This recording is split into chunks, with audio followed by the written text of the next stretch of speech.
Hello aspirants, 1453 और 1945 आप समझ रहे हैं कि मैं बात कर रहा हूं डिक्लाइन ऑफ कॉन्स्टेंटिनोपल का और and of world war two का।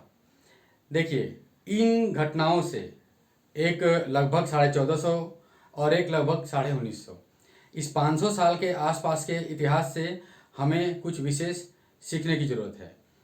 जब भी आपका मन हो किसी से युद्ध लड़ने का और कोई विभत्स रूप सामने आ सकता है, उसकी संभावना है, तो आप भरसक कोशिश करें बैक हो जाने का।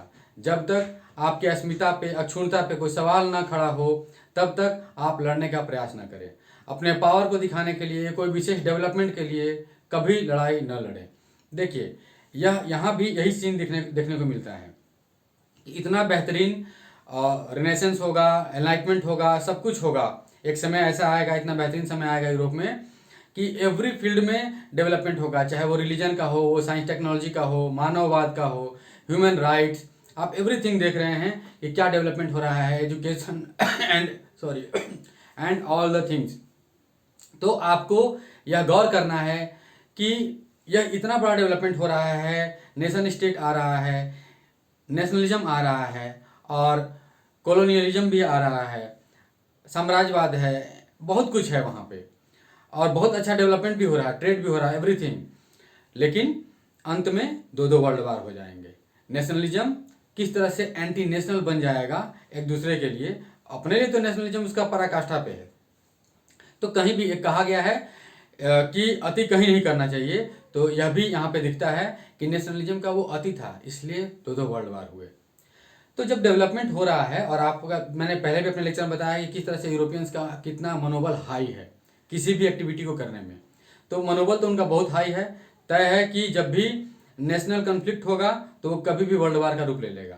एक बार हुआ, करोड़ों लोग गए, लेकिन चैन नहीं मिला। फिर दूसरी बार हुआ और इसके बाद यूरोप क्या है, किस तरह शांत है, आप देख रहे हैं। कुछ लोग भले ही यूक्रेन का एग्जाम्पल दे दें, लेकिन वो इस यहाँ पे फिट नहीं बैठेगा।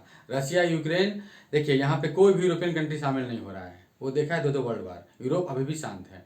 दो देशों का मैटर है, वो कहीं भी होता है, वो अलग मामला है। और उसके पीछे और बहुत सारी कहानी है, आप जान रहे हैं कि उकसावा है उसमें। कोई ऐसा नहीं कि मेरा नेशनलिज्म, मेरा ये वो, उसमें कुछ वैसा नहीं है। किसी को उकसा रहे हैं, किसी को दबा रहे हैं साइकोलॉजिकली, वो डिफरेंट मैटर है।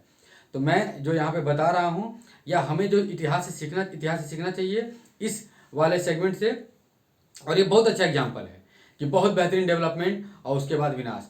तो जब आपका डेवलपमेंट हो रहा हो, आप किसी से लड़ना चाह रहे हैं, तो नेचुरल है कि आपका कुछ ना कुछ मनोबल हाई है, आपका कुछ ना कुछ डेवलपमेंट है। तो जब डेवलपमेंट है तो उसको एक और भी अच्छा मोड़ दीजिए, और भी एक अच्छा वे दीजिए। ऐसा ना करिए कि उससे कुछ देखिए, अगर वर्ल्ड वार 1-2 ना होता यूरोप में, तो आज यूरोप के लोग ज़्यादा समझदार माने जाते। हो सकता है कि लड़ने के लिए आज भी आतुर होते और कोई और विभत्स रूप लेता, इस उससे भी ज़्यादा खराब रूप लेता कोई वर्ल्ड वार। लेकिन इस बात की भी संभावना थी कि आप जब इतना कुछ डेवलप कर रहे थे अपने आप को, पढ़ने में इतना मज़ा आ जाता है, वो सिनेरियो जब भी आप स्टडी कर रहे होंगे, जिन्होंने किया है वो तो जान रहे हैं, और जो कर रहे हैं वो भी समझ रहे हैं, और जिन्होंने नहीं किया है वो पढ़ेंगे तो जानेंगे कि कितना बेहतरीन लगता है वर्ल्ड हिस्ट्री पढ़ने में। मतलब मेजॉरिटी वहाँ पे यूरोप का ही हिस्ट्री है, तो कितना अच्छा लगता है, दिखता है कितना अच्छा डेवलपमेंट हो रहा है।